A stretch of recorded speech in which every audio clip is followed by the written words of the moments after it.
welcome Regenerative Renegades to another session. We've got some, I'd say, they're probably brainiacs if I was to look at their resume. And maybe, I don't know if you call yourself data geeks or not, but, it's meant in a very endearing way. But we have Jessica Wright and Scott Dicker with Spins.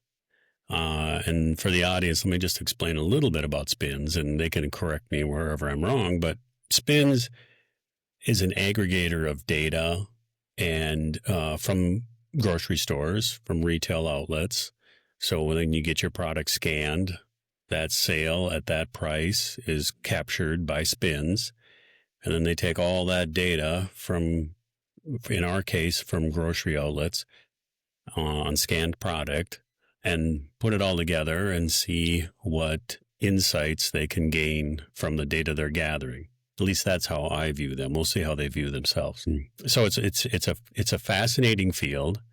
I love the fact that it's real-time data, and one of the real fulfilling parts of marketing is to be able to look at data and gain insights as to what are consumers wanting, where are consumers going, what trends are in the marketplace, and you're not having to guess like you do more so with a focus group or panels of any type. But this aggregated data really has a lot of power and a lot of potential to glean insights. So a little bit on bios. Scott Dicker, Senior Director, Market Insights, Spins, recognized thought leader and keynote speaker. Oh, it means you're going to be good at this podcast, right? You're a keynote speaker in the active nutrition and natural products industry, with a deep passion for advancing wellness through data-driven insights and innovation. With extensive experience in market intelligence, trend forecasting, and consumer behavior analysis, he helps brands, ingredient suppliers, retailers, and professionals navigate the evolving landscape of health and nutrition products. Welcome, Scott. Thanks for having me. And I've seen your presentations. They are very good. Thank you. We also have Jessie Wright, VP, Product Intelligence, Spins. Jessie leads product intelligence at Spins, building new platforms and data solutions designed to help brands and retailers decode performance, engage shoppers anywhere, and power applications and agentic experiences. I got to hear what that means. She has deep expertise in the food and grocery CPG data, with a focus on understanding how people discover and buy products in rapidly evolving markets. So, thank you again very much for being here. Looking forward to this conversation. Appreciate you taking the time. Usually on this podcast, we're talking to farmers or producers or maybe chefs or store owners. So you're a bit unique. And I always like to start with asking you how you got here and what do you find fulfilling about being in this space? So, Jessica, you want to kick us off and give us a little background on what you brought you to this point in life? Sure. So I think it all sort of stems back to my childhood, actually. I grew up playing sports. I was a soccer player.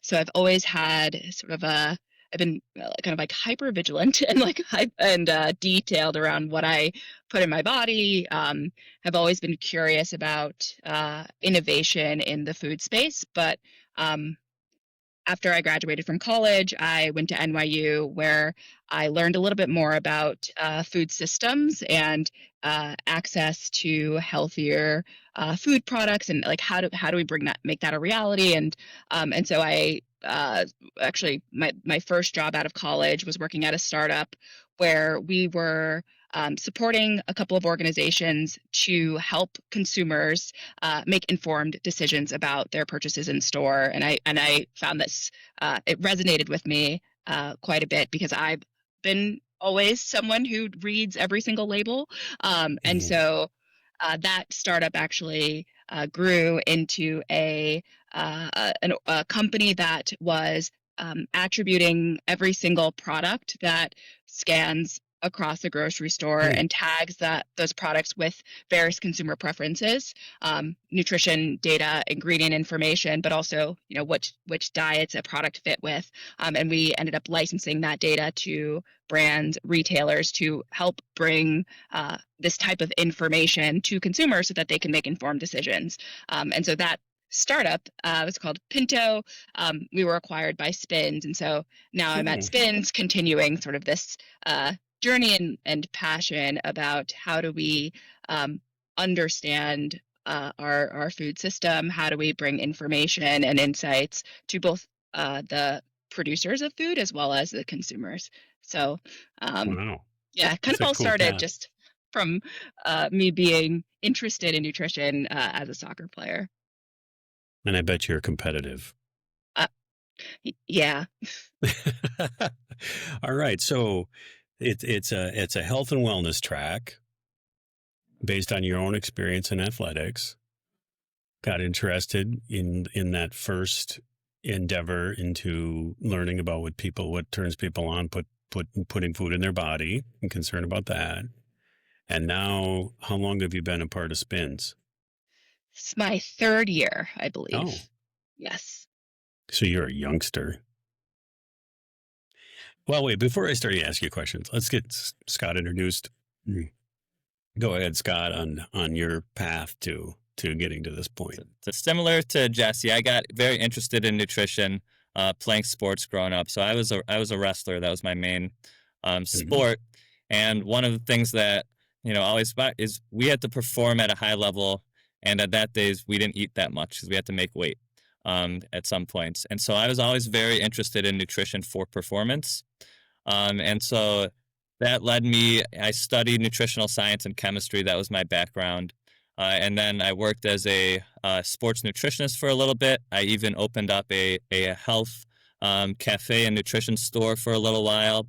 And then after a little while of doing that, which, by the way, when you're a sports nutritionist, mostly you work with women who want to lose weight, who are not always athletes. That's the main people who are looking for a nutritionist.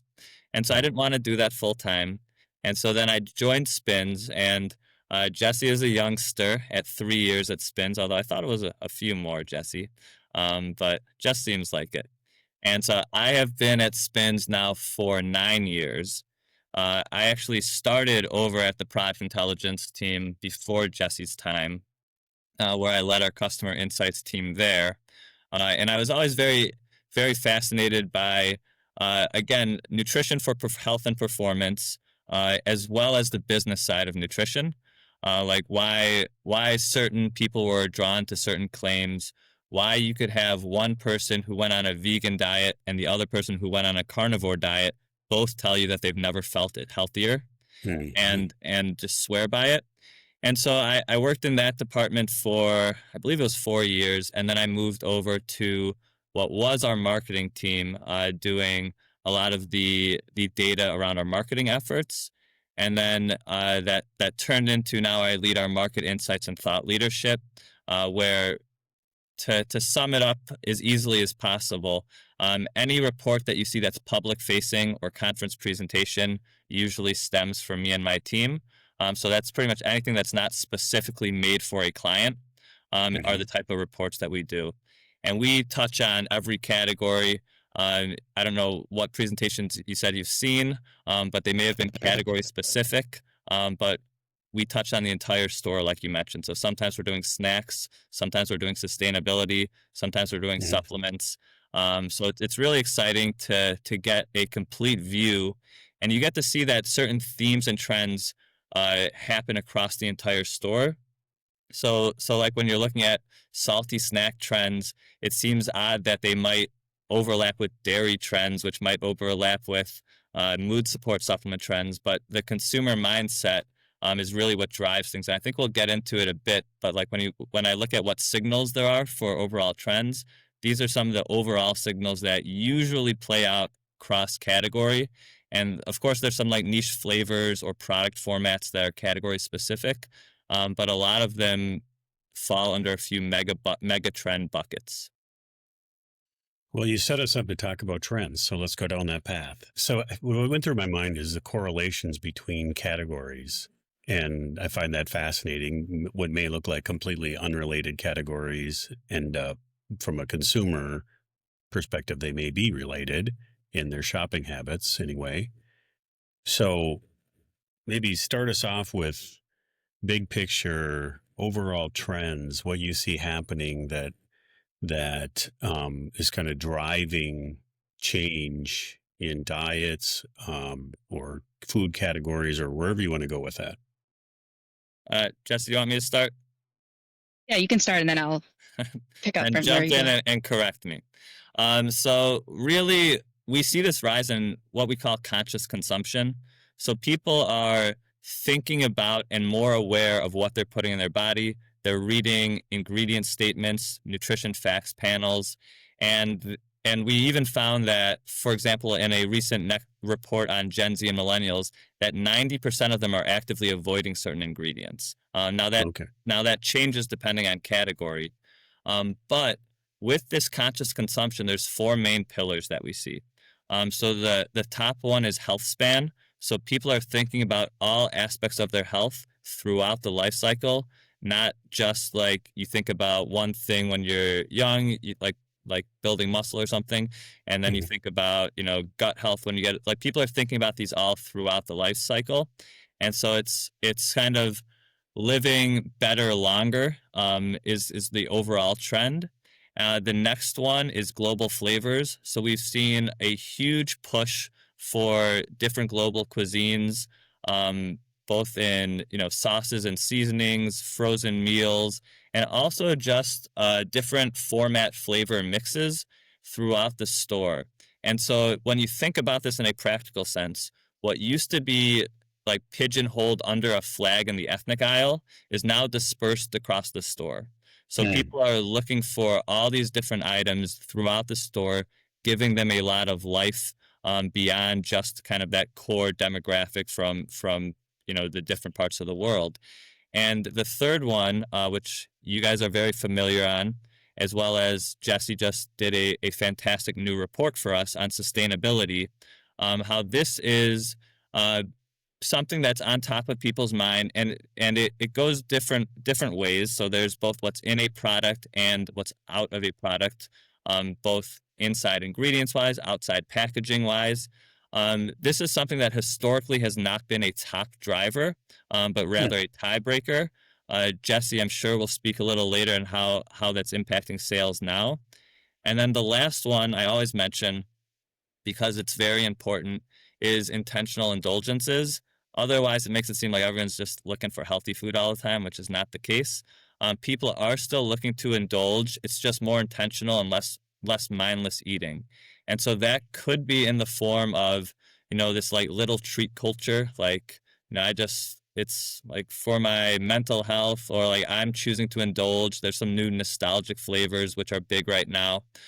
Or it could mean having a reason to go back into a category. So the example I like to use is uh, people, cookies are typically thought of as junk food. Then someone threw a scoop of protein powder in it and became a health food. Mhm. Soda, junk food, and then put prebiotics in them, health food. And so now there are reasons, for people to come back to the category. Like I left the soda category when I was in high school. I just stopped drinking it. But now if you position it like, oh, here's a healthy root beer, I might go back and try it. So there's Mhm. that form of intentional indulgence as well. And it's not only with functional ingredients, but it could be, supporting a brand that's using, fair trade chocolate, for example, or That's some of the that's my indulgence. Dark chocolate. dark Avoid chocolate sugar, that but could be a love dark healthy one chocolate. as well. Yeah, Um, that's what I tell myself. exactly, and that's the exact reason.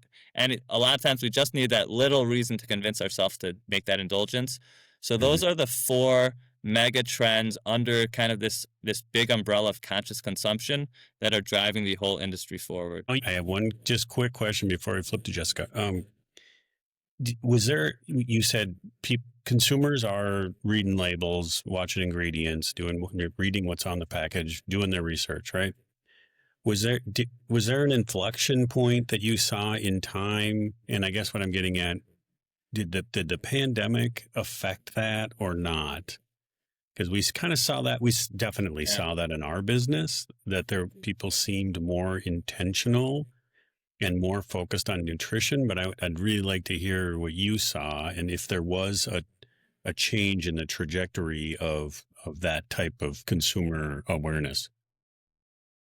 I think even if we look at looking at those themes that Scott just laid out, but I think what we're seeing with consumers are they're sort of pivoting back to like inherently nutrient dense options. So whether those are animal based protein items or whole food plant protein Mhm. items, we're seeing those actually have a resurgence over items that are more like highly processed. And I think that probably does result from consumers just wanting to understand how they can live their healthiest lives, and also from this like trend around like longevity and health span, and so we can dive into some of like the protein trends, but I think we're seeing it there in particular where there is this sort of like pivot back to what are some of the inherently nutrient dense protein options that are like whole food items that consumers are incorporating into their diets. Well, since you mentioned, let's talk protein. We don't have to talk everything protein, but I'm curious, like what you're seeing from an animal protein, non-animal protein, and the categories within that, uh, and as it relates to nutrient density. Scott, do you want to Yeah, start, I please? can take this one.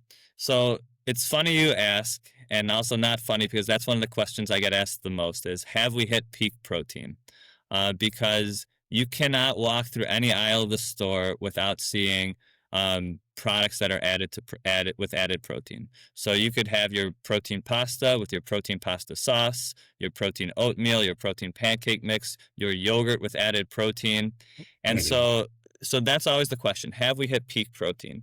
And the short answer is no, because we still see people looking for high protein diet. That's the number one choice, even for younger consumers who are going at it. One of the key things to note, though, is that while every generation is interested in protein, where they are looking for it is different. Oh, okay. And so younger generations, they over-index in products with added protein to it. So that like all those products I just listed, they over-index in that. Whereas Gen X and Boomers over-index in products that are inherently high in protein, things like yogurt and cottage cheese and meat and eggs. And so protein has its place with everyone.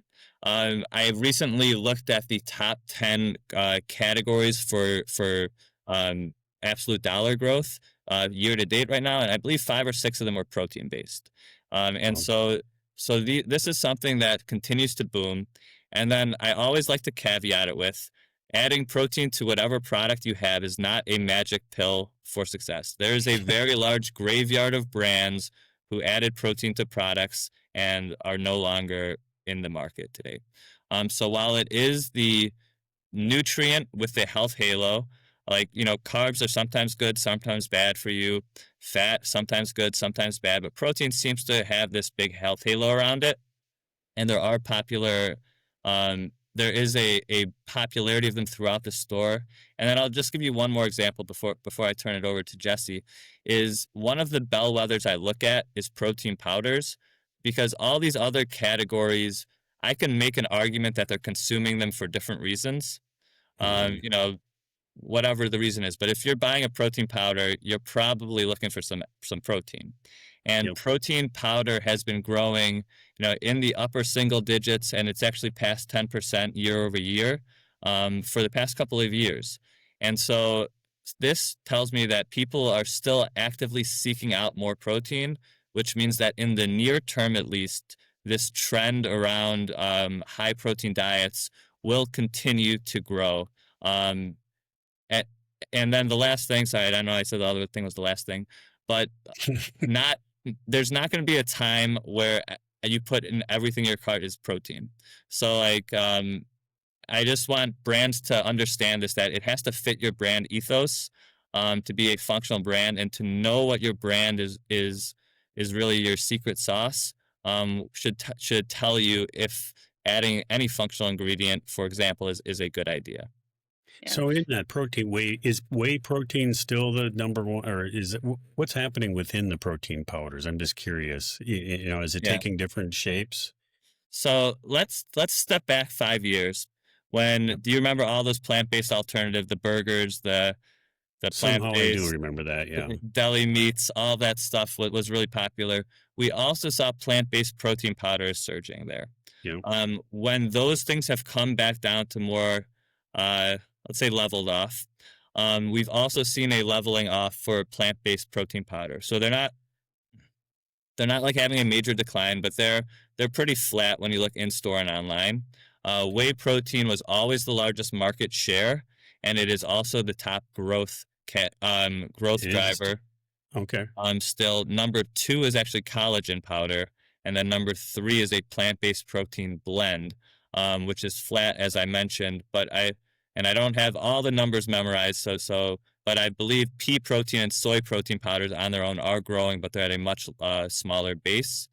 And then within whey protein, a lot of the better for you attributes, like grass fed and organic, are growing at even faster pace than regular Mm. old whey protein. And we could also get into clear protein and stuff like that. Is that I true for think collagen too? Grass Uh, fed or I because believe so, but I don't okay, have that one as top of mind. that's fine. I think that sort of aligns with what you're seeing, like in the non like protein powder space as well, just around the growth of animal based protein products. Like I know Scott mentioned it, but eggs grew 50% I think over 50% year over year. Wow. Cottage cheese has grown. I think it's up a little over 20%. So we're seeing this, kind of like renaissance of these animal-based proteins, and it's interesting because if we look at some of the other better for you attributes tied to those products, organic is still strong. Yeah. I do think that there's opportunity in kind of like this next frontier of regenerative Mhm.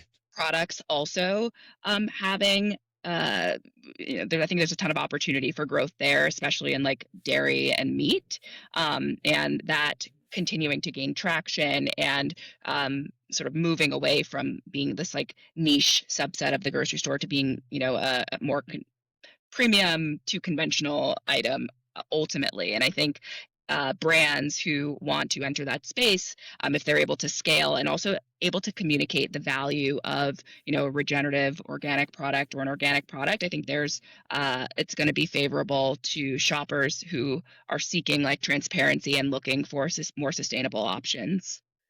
So, I have a question on eggs.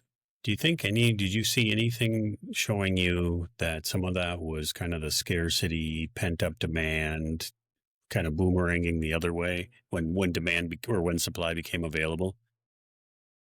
So I think with eggs, it's interesting because there were a lot of things that happened that impacted the price of eggs. Yeah. There's the bird flu and egg prices shot up. But we also saw that when there was kind of price parity between the sustainable egg options and the conventional egg options, we were seeing consumers choose the more sustainable, like organic or regenerative option Hmm. when there was price parity. Now, at that point, eggs were just expensive overall, Yeah. and True. so I think it's a question of kind of like looking at consumer intent versus action. I think they're able to act on their intent to purchase a more sustainable option when the price works for them. Hmm. Um, but yeah, we are seeing, I think price still sort of like drives a lot of the consumer decisions around what they're ultimately gonna purchase. But yeah, we did see egg prices change quite dramatically over the last couple of years. But the gap between the sort of conventional eggs and your sustainable eggs has closed a bit. I'm fascinated by Well, that gap. We talk about that a lot because, anecdotally, we talk about is we have to be in the ballpark from conventional, and that there's, a limit to the elasticity before consumers go, no, I'm not going to do that. And that doesn't seem to stay constant either. Like that gap seems to fluctuate some between conventional and whatever the claims are, whether it's organic or regenerative or whatever. There's a gap because cost of production is more, so they're going to cost more. But have you looked at that at all, and that gap, and how, any insights on how consumers respond to that? Yeah, can I jump in for 2 points real quick? Yes, of One, course. I want to note that when we looked at, again, the top 10 growth categories, in terms of absolute dollar growth, uh, at the beginning of the year, eggs was on that list, and it was also on the list for unit growth. So even with the price Oh, increase, people were still buying it in units. And then mhm. to just align with what you guys were saying, a lot of it came from, people, let's say, moving up a level, for their eggs. When And to really circle back to one of your questions was around the pandemic, and then we saw this, hyperinflation. One of the things that we saw consistently was that conventional items grew in price faster rate than what we call like our natural products space. Mhm. And so while the naturally, the pasture raised eggs were still very high in price, the percentage gap was closing. And so this is not a unique insight to eggs, but We historic. definitely saw that too. We Yeah, we were kind of, we were pretty happy that the conventional was rising up and closing the gap. Not from a consumer spending standpoint, but just from the fact that, okay, maybe cost of production is catching up here, and exactly. And so maybe we it's have more stability. it's like an opportunity for consumers to say, well, if I'm already spending X amount of dollars on this, I might as well go for the premium version. Yeah. And now they're not going to do that throughout the store. They're going to pick and choose, which categories, because we also watch like when private label goes up, and so there's also an increase in private label. So consumers are choosing where to go premium and where to go value, So what are and they choosing? Which categories? it's different for different consumers, of course. Uh, Sorry um, to put you on the spot. I just no, thought, it's oh, it's different for different consumers, but just generally, we see different consumers. They find it, and a lot of times it is like specialty ones, like beverage is one where they seem to go premium. Body care and supplements as well, and then more of the like center store, bread, for example, is one where they might go more value. And I don't have the other ones top of mind, but just that concept of both like shopping with higher I don't want to say values, but like attributes. attributes, and then value as well. Those are both doing well at the same time, which might sound contradictory, but Hmm. if you think about the consumer mindset, it's really not. Jessica, what about the whole trend that started with cooking at home, shopping for groceries versus eating out? And it seemed like inflation had an impact on that as it got, as everything went up. It seemed anything that had more margin then multiplied that increase of the raw goods. And, restaurants generally have more margin because you got to pay for labor and all that stuff. So, do you see if that trend is continuing and how people are shopping? Are they making meals? Is it convenience oriented? I know it's hard to put everyone in a bucket, but maybe you can slice that down a little bit. Like there might be generational differences here. Um, Okay. might be a Scott question, actually. Oh, really? Okay. Yeah, Well, you guys lobby wherever you want. I know. That's fine. So that's a great question. So again, swinging all the way back to the pandemic, of course, you saw, what we refer to as the share of stomach, shift to eating at home for obvious reasons. I believe I recently saw the share of stomach from a dollar perspective finally went back to eating away from home. But a lot of those trends, those carry over, and so that's where, a lot of the like global flavors that we talked about, where people used to only eat them out at restaurants. They were now bringing that back into their home and cooking with new sauces, new spices, things of that nature. And so that's one of the things.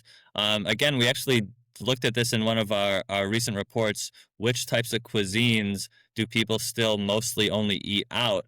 And or that's a big opportunity for, CPG brands to bring that to the stores and allow them the option to cook and prepare food at home. And so there is it. We also did a recent study in conjunction with FMI where we looked at what does healthy eating look like. And so the number one, the last thing on the list was eating away from home for like what healthy eating looks like. And one of the top, I believe it was the top three, was preparing your own food. And so when people look at what's healthy for them, eating at home is a clear winner. I think every one of us, when we just like stop and think about it, of course that's true. So that is an area to look out for. Now that being said, people also love convenience, and so ready to consume options are big, because the cooking from scratch is it seems daunting for a lot of people. There's the big rise in those companies that would send you all the ingredients at portion control. That took off a few years ago. I think that's leveled off a bit.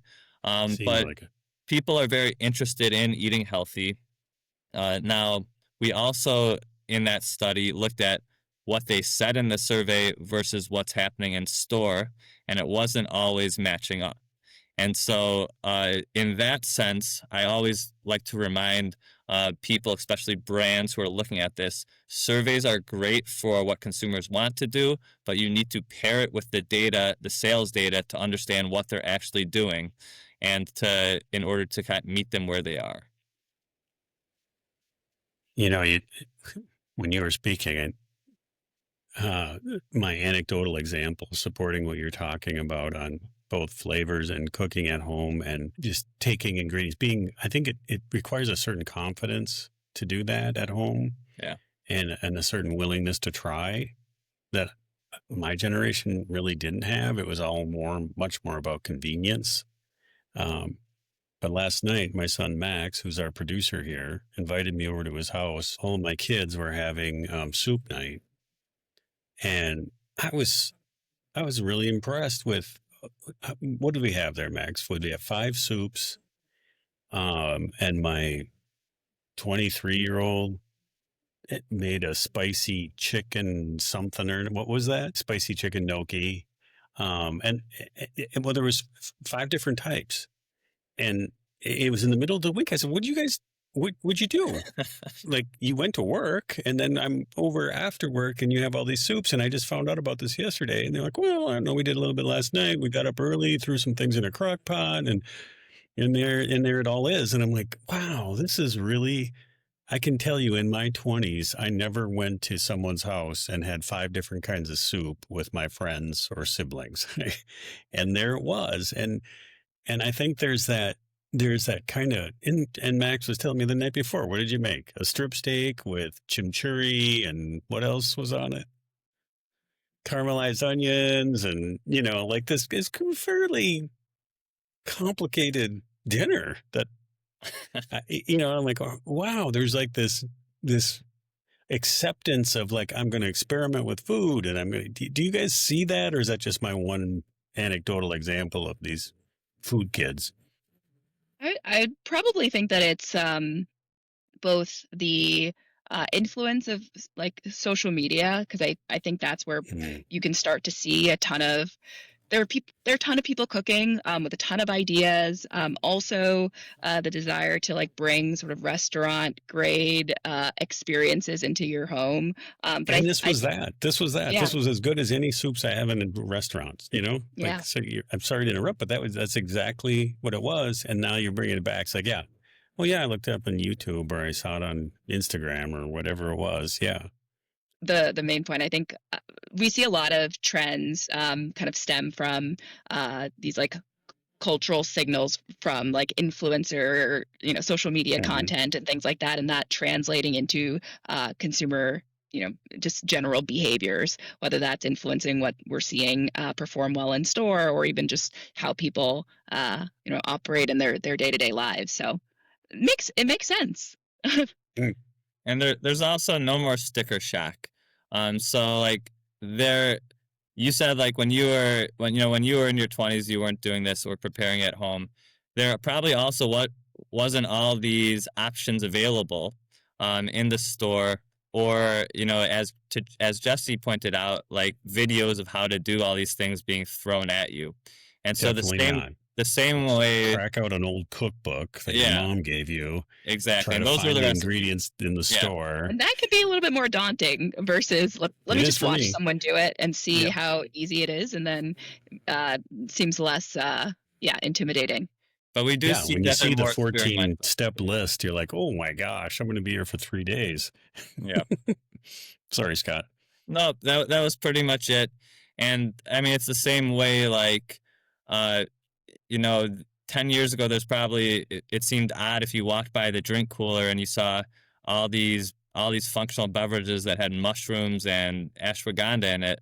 And now now that's normal for the generation coming up, with that being something that they've always seen.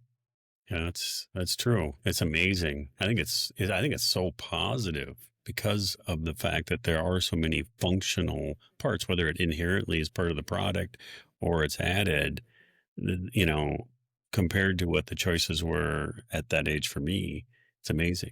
Now, I know you have a lot of clients in all different categories, and you have to be careful about picking winners and all that stuff. But when you see, like, going back to global trends, what's kind of an unexpected hot cuisine from somewhere else in the world? Well, I'm not sure it's unexpected per se, only because I think what we're seeing, especially with like global flavors and cuisines that are gaining popularity in the U.S., is it's both like a reflection of society, but also the amount of sort of social media content around Sure. certain types of flavors. So I'm not sure. I haven't seen something that was unexpected. I do know that we see like huge rise in Asian flavors growing in across various categories, and we're seeing sort of new product innovation in bringing sort of Asian foods to market, and so I'm not sure it's unexpected, because I do think that it's like a reflection of what we're seeing in like cultural signals. But I thought that was something that was cool to see. So within Asian, are the products changing? Because when I was in brand management 25 years ago, Asian was growing quickly then, but that meant egg rolls and stir fry. I mean, there wasn't a lot of depth to the variety. So is there a rise in different types of products? I think across different types of flavors, like we're seeing Korean flavors and Korean products, or Southeast Asian. It's more granular. So it's not just your like kind of blanket Asian. Yeah, exactly. Like there's nuance in the types of products that are coming to market. I don't know if Scott, you want to add to that?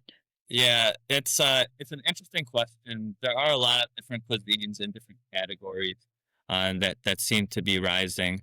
To stick to Jesse's point there, within the Asian segment, like things like modern Asian are doing well, where there are these like premium ramen bowls, for example, or other ready to eat, ready to consume items and sauces.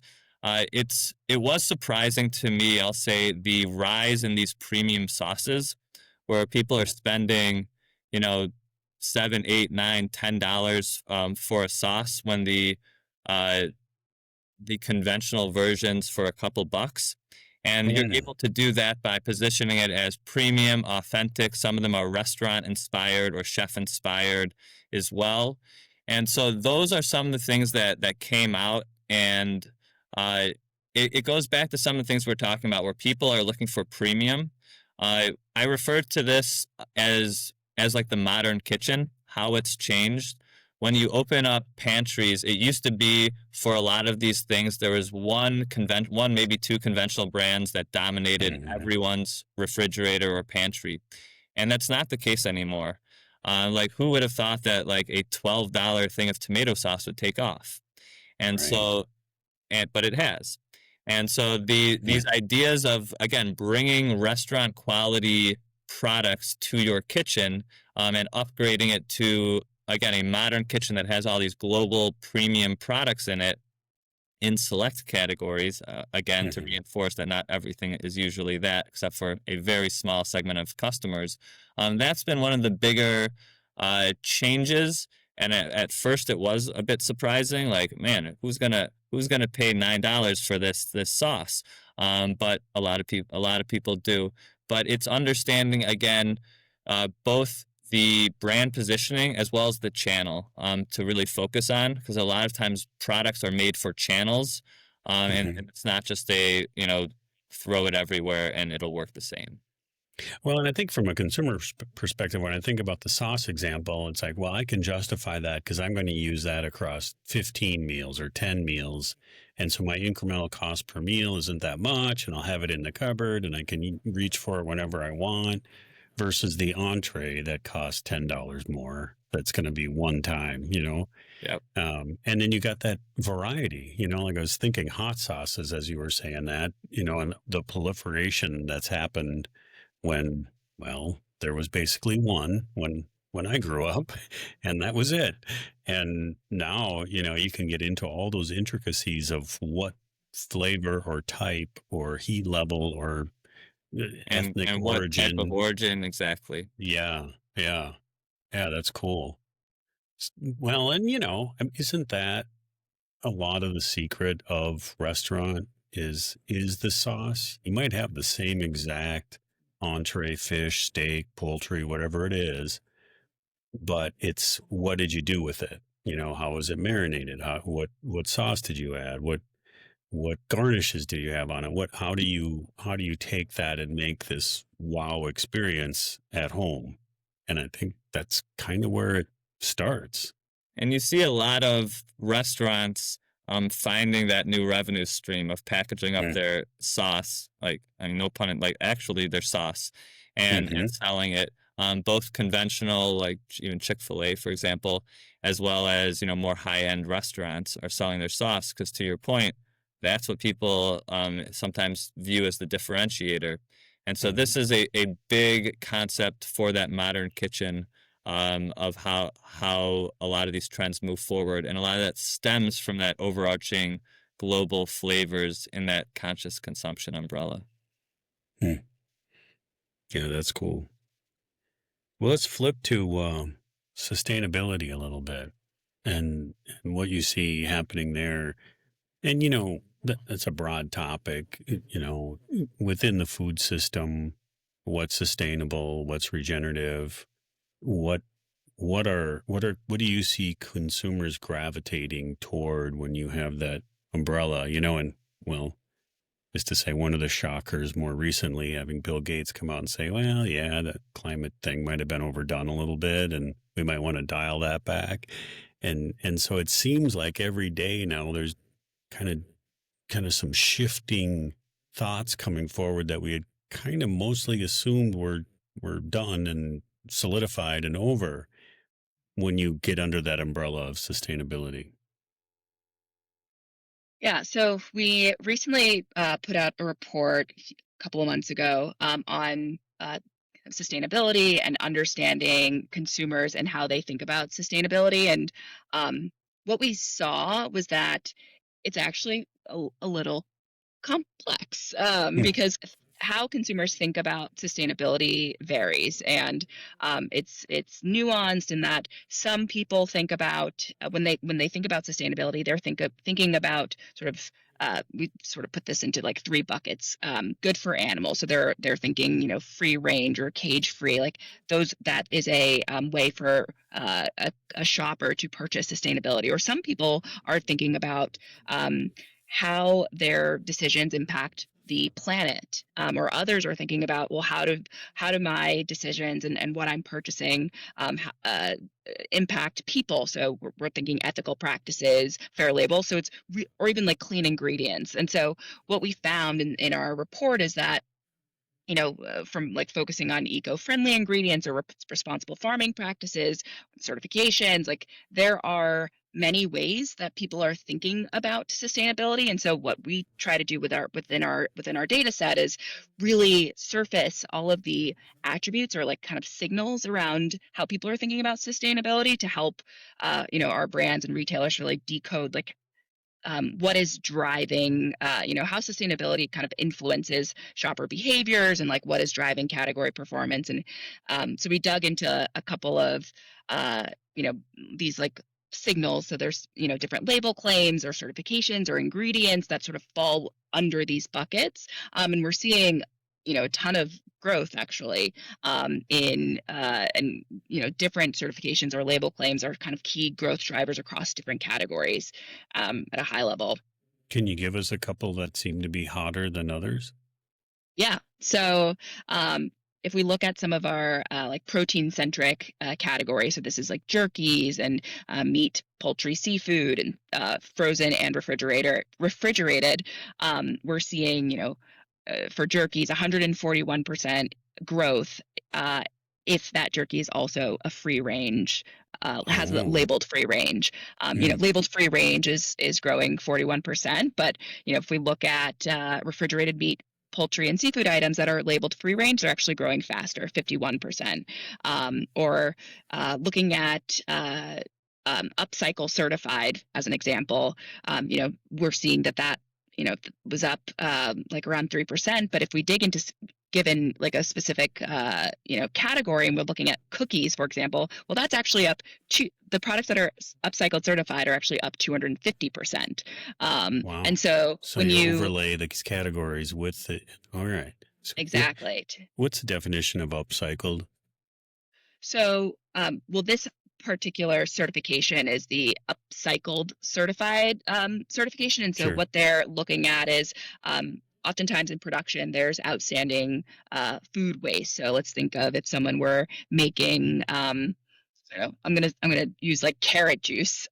All of the fibers from that carrot production can be used to create something net new. And so these brands that are upcycled certified are using like what would have been waste and upcycling it and creating that into a new item. Okay.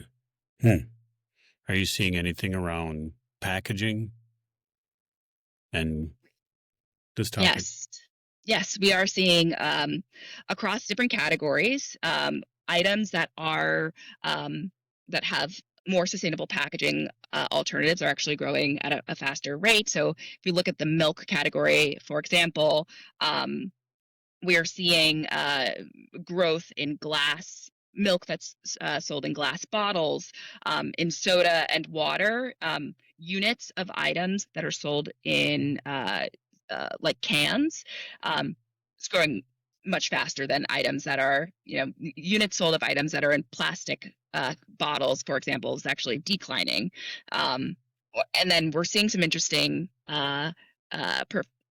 interesting happenings within like hair care. And so we're actually seeing like a 31% dollar growth in shampoo bars.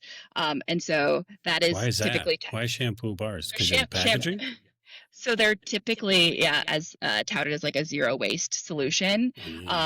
And so, we thought that was actually a really interesting insight within the shampoo space, and hair care items that were sold in plastic bottles were actually down a bit. So, speaking of that whole category where I don't know the names of the chemicals, but removing some of the chemicals out of the body care products seems to have just exploded.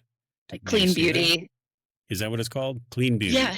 Clean beauty category. And we're seeing and there's interesting actually behaviors around beauty care in general, like across different generations. And actually one of the things that I've found to be kind of surprising actually was the look, I think it was for Gen Z in particular, their adoption of injectables for Oh, in like the beauty enhancement space. I had originally thought that that would have been kind of counterintuitive, given that generation is one that champions like natural, clean beauty natural. Yeah. products.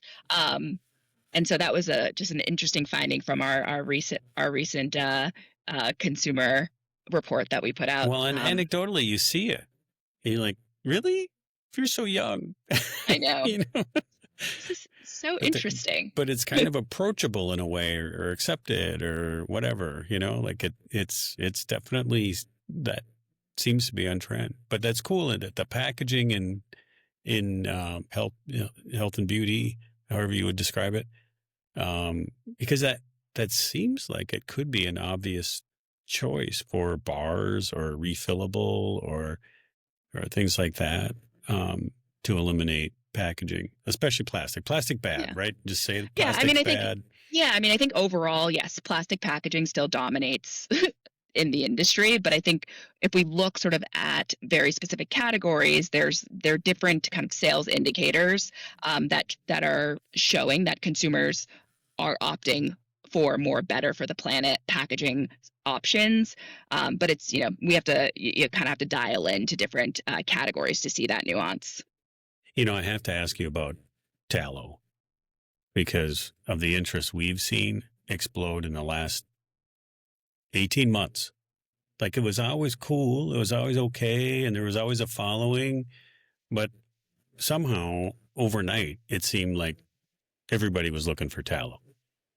And what are you seeing either just in tallow and in health and beauty and the application there? It just is amazing to me. I've never seen anything in my lifetime that has churned that fast.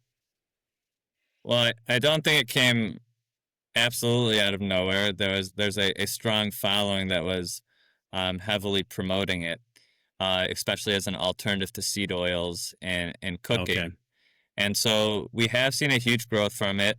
I'll give a nice plug. Jesse's product intelligence team started coding for it before the trend hit, and so we are tracking that ingredient. It's doing very well. It's a high growth ingredient for cooking, as well as we're starting to see it in, to your point, skincare and things like that. So right now, it certainly has a health halo around it for a set of the population, and so it's something to really watch. I was at a couple trade shows recently, and the number of beef tallow products, like, I mean, it was everywhere. Again, in all these categories, like and soups to bars were like wellness bars were having it in, and then body care bars, and so it will be interesting to see where it settles. I don't think this is going to be one that just goes rocket ship, rocket ship, rocket ship, but I don't think we've hit the peak yet either. That's interesting. Yeah, I noticed like at Newtopia, Yeah. there was a couple things, the tallow, and then there was another, was it mushrooms? I think it was mushrooms in like pretty much everything, like teas and added to food and ingredient. Have you seen that? Yeah, mushrooms is another one I find very interesting because it had its really big moment about 2 years ago where everything had mushrooms in it. Then things kind of settled down, and now they're still in a lot of things, but they're not the hero ingredient in many of them. So they're supporting ingredients. And a great example of that is a lot of energy products, for example, when they're looking to add a nootropic, are using lion's mane mushroom. And so that's actually the functional mushroom that I'm seeing is having the widest adoption, but not necessarily as the hero ingredient. It's just part of a combination of ingredients. I think that consumers have this high health regard for functional mushrooms. I don't think many of them know what each individual one does. And so that's why you see things trending the way that they are. That's interesting. Is there something that I'm missing that's hot like that right now? If that's 2 years old, what's more recent? Because when you go to Expo West or you go to some of these shows, it seems like every year there's a ingredient or two that just takes over? As far as like a functional ingredient like that, Yeah. the two that are really skyrocketing right now are creatine and magnesium. Those are really skyrocketing over the past couple of years. Functional mushrooms are doing well. A lot of the adaptogens are still doing well. I think there's a few that are on their way, but the ones that have consistently really been trending high over the past couple of years that are continuing are creatine and magnesium in that space. Mm, And we interesting. could get into Well, those if you'd like, but yeah. sure. Go. I personally take magnesium, so I'm not completely behind, I guess. But So do you I take it? What do you take it for? It's for mood support or like well, I relaxation at night? yes, relaxation at night, and also as a preventative health preventative from getting any whatever malady. It's actually booming right now, mostly in like the mood support relaxation space. Hmm. Both as a supplement and starting to be used in like functional beverages as well. So consistently, what we see is one of the top health trends is that like mood support, like people are stressed right now. I think that's not breaking any news. And so most of the growth in that section is coming from three ingredients right now. It's magnesium, ashwagandha, and theanine. And so Mhm. those are they're interesting ingredients because they're all used not only for relaxation but also for relaxation. So they're doing very well. Creatine is one that's been fascinating to watch because it's been around for so long Mhm. as a gym supplement really, and Mhm. recently it's gone out of the gym into everyone's pantries for finding new health focuses, mainly cognitive support, that's being touted for, as well as new demographics. So it was really young men in the gym type of supplement, and now Mhm. more and more different age demographics as well as females are entering the creatine market, which is giving it a lot of runway for continued growth. So there's a cognitive claim that goes with that as well. That's starting to be something that's really being tracked. Creatine for brain health and cognitive support. There were a Hmm. few big studies that came out a couple of years ago on how it helped people recover from concussions, and now, for general cognitive support, there's a lot more research being done and coming out. So it's the ability to reposition an established ingredient to a new market set. Wow. Yeah. Yep. Again, grew up with that creatine, was all in the gym. That was Yep, it. Had yep. one purpose: build muscle. Now, ashwagandha is is that leveled off? And Nope. that's primarily mood support, or how's Uh, that? Primarily mood support, also being used for immune and things like that, and certain instances energy as well. Theanine's another one that's paired with caffeine, but also for uh like calming effect as well. And so those So are energy and calm. Let me just energy and calming effect. How's that work? well, that's why it's an adaptogen because it could help you with either way. So the Wow. most common Magical. right? Um, so we're talking about how the things are being marketed right now, and Mhm. so on that's the ability. And theanine's another one. It's not often a hero ingredient, but Mhm. it's paired with some of these other calming ingredients, or it's paired with caffeine and is supposed to remove that crash associated with a caffeine spike. Wow. That'd be nice. That'd be really nice. Right, I believe it's a lot of it's naturally found in like green tea. That's where the theory came from. Oh, okay. Okay. And I shouldn't say theory. I think it's very well studied, but I don't want to Yeah. be. Yeah. Yeah. Okay. Well, I appreciate you taking the time. I guess if you want to give me a little summary from your purview of, in this natural industry, food, beverage, what do you see happening that gives you hope around whether it's sustainability or health and wellness or nutrition? Um, what kind of gives you energy about this space, and that there's some promise for the future? I think the innovation and sort of meeting the innovation being around meeting consumers where they are, whether that is introducing new products that align with um, preferences that are kind of that have staying power. I think there was a period of time, and I think there's still a little bit of it where a ton of new products were entering the market, but they weren't necessarily. They're sort of just riding the tailwinds of social media trends. But I think what we're seeing is that the quality also needs to be there, and the development of new products need to be introduced into the market where they're going to have staying power, and brands need to leverage like data to ensure that they're not sort of introducing sort of like I don't know, like these one-off products that are not going to necessarily last. So I feel like in the last year in particular, we've seen a ton of new innovation that um, is has staying power because those items are being developed in a way that meet consumers where they are, whether it's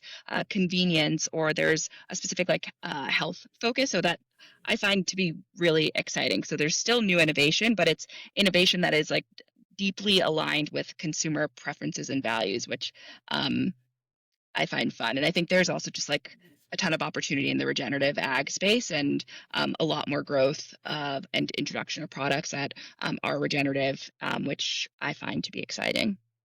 So on that innovation front that you were describing, does an example come to mind of a category or a product that that embodies what you're describing to make I it love real? I love all categories and products, but I think in the dairy space, we see a lot of interesting new items entering the market that both align with health and sustainable consumers' health and sustainable preferences. Okay. Okay. So things like, I know this isn't new, but it seems to be getting more acceptance in the market, like A2 and different types of Yes. protein. Yeah. Yep. Okay. Exactly. All right. Okay. What do you think, Scott? So, what gives me hope? Is that the question? What makes me Yeah. Yeah. excited? Yeah. Things that are So, exciting that see the direction we're heading. so we started this off. I told you my initial interest in this industry came from how nutrition can impact health and performance. When you look at how people are thinking about health more and more, um, there's also and I'd be remiss if I didn't say that more and more data is available. So both in the way that they think about their own health, we see a very large number of the population, I believe it's 60% and up to 75% of Gen Z and millennials are using some sort of fitness tracker or health tracker. And so Mm. this gives them real-time data about their own health. So it's not just you go to your doctor for a physical once a year. He gives you some generic advice. You follow it for about a week or two, then you forget about it and hope nothing changes till the next time. So you're getting real-time data about yourself. A lot of people True. are wearing glucose monitors who are not diabetic. And there's advanced blood tests where you could see levels of things that you typically would not have seen before. And consistently, we see that the top two things that people do are diet modification and supplements that they take. And so you can see real time what these things are doing for you if they're working on your N=1 study. So real personalization. Yeah. Whereas before, like personalization was thinking that there was a brand that could make a product for Jesse or a product for Scott, and it was really unscalable, like that model. But now with consumers having their own data, they're able to seek out products that they want, which brings me to my next part about the data being available from a product side.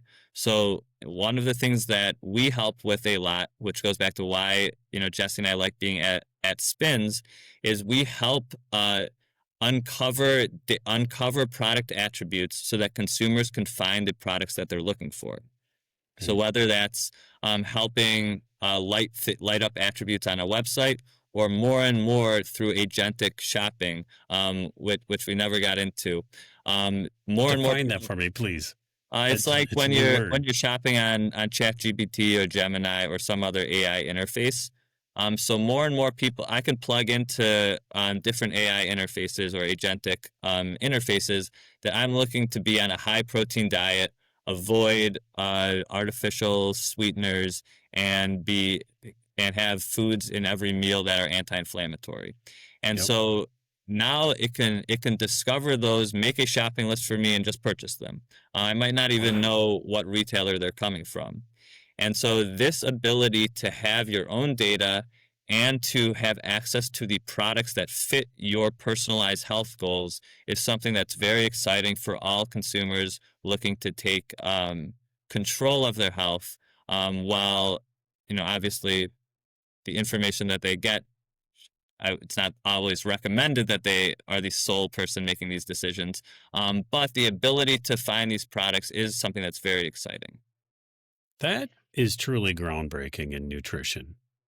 What you just described I mean, that is a lot to have that personalized data, to know exactly what your markers are, to know exactly what or at least recommended what you should be doing, and then being able to turn that into a shopping list, basically, or delivered product, I guess you're even talking about, right?